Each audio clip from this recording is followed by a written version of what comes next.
So hi ಎಲ್ರಿಗೂ.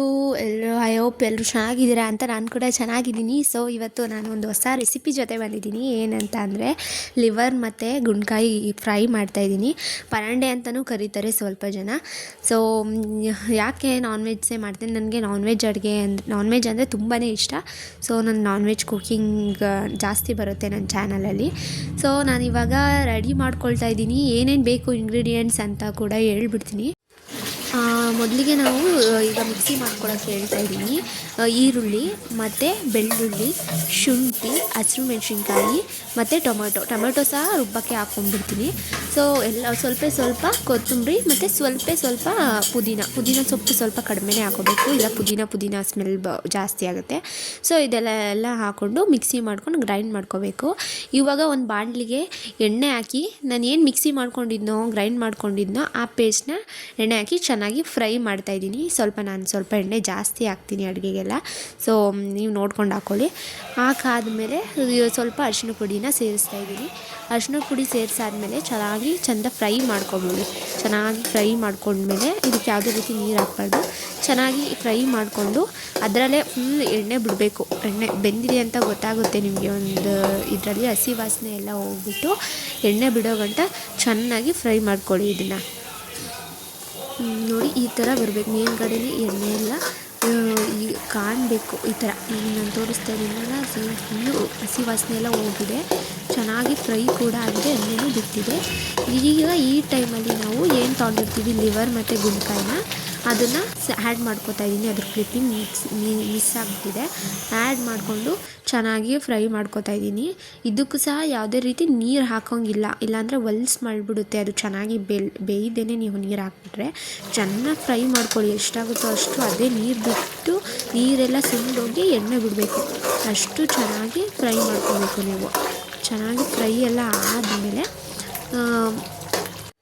ಆದಮೇಲೆ ನಾನು ಇದಕ್ಕೆ ಮಸಾಲೆಗಳನ್ನ ಆ್ಯಡ್ ಮಾಡ್ಕೊತಾ ಇದ್ದೀನಿ. ಮಸಾಲೆ ಏನೇನು ತೊಗೊಂಡಿದ್ದೀನಿ ಅಂದರೆ ಖಾರದ ಪುಡಿ, ಸಾಂಬಾರು ಪುಡಿ ಎರಡೂ ಮಿಕ್ಸ್ ಆಗಿರೋ ಪೌಡರ್ ನಮ್ಮ ಮನೇಲಿರೋದು ಅದು, ಮತ್ತು ಚಿಕನ್ ಮಸಾಲೆ ಪೌಡರ್ ತೊಗೊಂಡಿದ್ದೀನಿ, ಮತ್ತು ಸ್ವಲ್ಪ ಅರಿಶಿನ ಆಗಲೇ ಸ್ವಲ್ಪ ಹಾಕ್ಕೊಂಡಿದ್ದೆ, ಇವಾಗ ಸ್ವಲ್ಪ ಹಾಕಿ ಎಲ್ಲನೂ ಹಾಕಿಸಿ ಮಿಕ್ಸ್ ಮಾಡ್ತಾಯಿದ್ದೀನಿ ಚೆನ್ನಾಗಿ. ಇದು ಸಹ ಫ್ರೈ ಮಾಡ್ಕೊತಾ ಇದ್ದೀನಿ. ಇದರಲ್ಲೂ ಚೆನ್ನಾಗಿ ಈಗಲೇ ನೀರು ಹಾಕೋಕ್ಕೆ ಹೋಗಬೇಡಿ, ಯಾಕಂದರೆ ಅದ್ರದ್ದು ಘಾಟ್ ಇರುತ್ತಲ್ಲ ಅದೆಲ್ಲ ಹೋಗಿ ಚೆನ್ನಾಗಿ ಫ್ರೈ ಆಗಿ ಇದರಲ್ಲೂ ಸಹ ಎಣ್ಣೆ ಬಿಟ್ಕೋಬೇಕು. ಕಾಣಿಸ್ತಿದೆಯಲ್ಲ, ಇದೇ ಥರ ಚೆನ್ನಾಗಿ ಎಣ್ಣೆ ಕುದೀತಾ ಇರಬೇಕಾದ್ರೆ ನಮಗೆ ಎಷ್ಟು ನೀರು ಬೇಕೋ ಅಷ್ಟು ನೀರನ್ನ ಆ್ಯಡ್ ಮಾಡ್ಕೋಬೇಕು. ಜಾಸ್ತಿ ಬೇಕಂದರೆ ಜಾಸ್ತಿ ಹಾಕ್ಕೊಳ್ಳೋಕೆ ಹೋಗಬೇಡಿ, ಇಲ್ಲ ಗ್ರೇವಿ ಟೈಪ್ ಬರೋಲ್ಲ, ಸಾಂಬಾರು ಥರ ಆಗಿಬಿಡುತ್ತೆ. ಸೊ ನಿಮಗೆ ಎಷ್ಟು ಬೇಕೋ ಕನ್ಸಿಸ್ಟೆನ್ಸಿ ಗೊತ್ತಾದರೆ ಅಷ್ಟು ನೋಡಿಕೊಂಡು ನೀರು ಹಾಕ್ಕೊಳ್ಳಿ. ನನಗೆ ಸ್ವಲ್ಪ ಗ್ರೇವಿ ಬೇಕಿತ್ತು, ಸೊ ನಾನು ಸ್ವಲ್ಪ ನೀರು ಜಾಸ್ತಿ ಹಾಕ್ಕೊಂಡಿದ್ದೀನಿ. ಫುಲ್ಲು ಕುದೀತಾ ನಿಮಗೆ ಡ್ರೈ ಬೇಕಂದರೆ ನೀರು ಜಾಸ್ತಿ ಹಾಕ್ಕೊಳ್ಳೋಕೆ ಹೋಗಬೇಡಿ. ಲಾಸ್ಟಿಗೆ ನಾನು ಕೊತ್ತಂಬರಿ ಸೊಪ್ಪು ಹಾಕ್ತಾಯಿದ್ದೀನಿ. ಹಾಕಿ ಚೆನ್ನಾಗಿ ಮಿಕ್ಸ್ ಮಾಡಿಕೊಂಡ್ರೆ ಆಯಿತು. ಸೂಪರಾಗಿರೋ ಲಿವರ್ ಗುಂಡ್ಕಾಯಿ ಪರಂಡೆ ಫ್ರೈ ಸಖತ್ತಾಗಿರುತ್ತೆ. ನಿಜವಾಗ್ಲೂ ಯಾರು ತಿನ್ನಲ್ಲ ನಮ್ಮ ಮನೇಲಿ, ನಮ್ಮ ಡ್ಯಾಡಿಗೆ ಇಷ್ಟ ಇಲ್ಲ. ಈ ಥರ ಮಾಡಿಕೊಟ್ರೆ ನಮ್ಮ ಡ್ಯಾಡಿ ತಿಂತಾರೆ.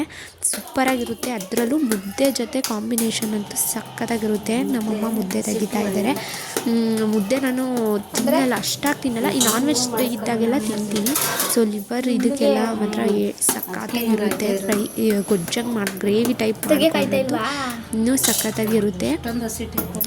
ನಮ್ಮ ಮನೇಲಿ ಮುದ್ದೆ ತೆಗಿವಾಗ ಇದು ಹೊಸ ರಾಗಿಲಿ ಪುಡಿ ಮಾಡಿಸ್ಕೊಂಬಂದಿರೋದು.